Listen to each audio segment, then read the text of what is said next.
தமிழரின் புண்ணிய பூமி மதுரை, சாகசங்களின் ஊற்று, ஆன்மீகத்தின் அடையாளம். அந்த மதுரையையே காப்பாற்றி நிற்கும் சக்தி யார் என்று கேட்டால் ஒரே ஒரு பெயர்தான், மீனாட்சி அம்மன். மீனாட்சி அம்மன், அவள் பிறந்ததிலிருந்தே ஒரு அற்புதம். பாண்டிய மன்னர் மலையத்தூவன் தம்பதிக்கு ஒரு விசேஷமான யாகத்தில் நெருப்பில் இருந்து பிறந்தாள் அவள். மீன் போன்ற கண்கள் கொண்டதால் மீனாட்சி என்று பெயராயிற்று. பிறந்ததிலிருந்து வீரமிகு ஆண் குழந்தையைப் போல வளர்ந்தாள். ஒரு வீர சக்தியாக போர்க்களத்தில் அரங்கேறினாள்.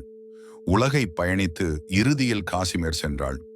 அங்கேதான் அவளுக்காக காத்திருந்தார் லார்ட் சிவன். சுந்தரேசுவரர் என்ற பெயரில் திருமணம் மதுரையில் நடந்தது. அந்த நாளே திருக்கல்யாணம் என்று புனிதமாகப்பட்டது. அந்த நாளிலிருந்து மீனாட்சி சுந்தரேசுவரர் கோவில் ஆன்மீக மையமாக மாறியது.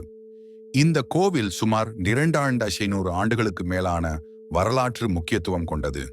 நாயக்க மன்னர்கள் அதை நவீனமாக மாற்றினார்கள். தினசரி லட்சக்கணக்கான பக்தர்கள், வெளிநாட்டு சுற்றுலா பயணிகள் வருகை தரும் பரப்பளவில் இக்கோவில் அமைந்துள்ளது. மீனாட்சி அம்மன் சக்தியின் உருவம், அன்னை பார்வதியின் அவதாரம், உயிர்களை காத்து ஆசிகளை வழங்கும் அன்பின் கடல்.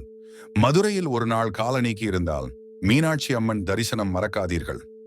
காரணம், அவள் பார்வை ஒரு வாழ்வையே மாற்றும் சக்தி கொண்டது.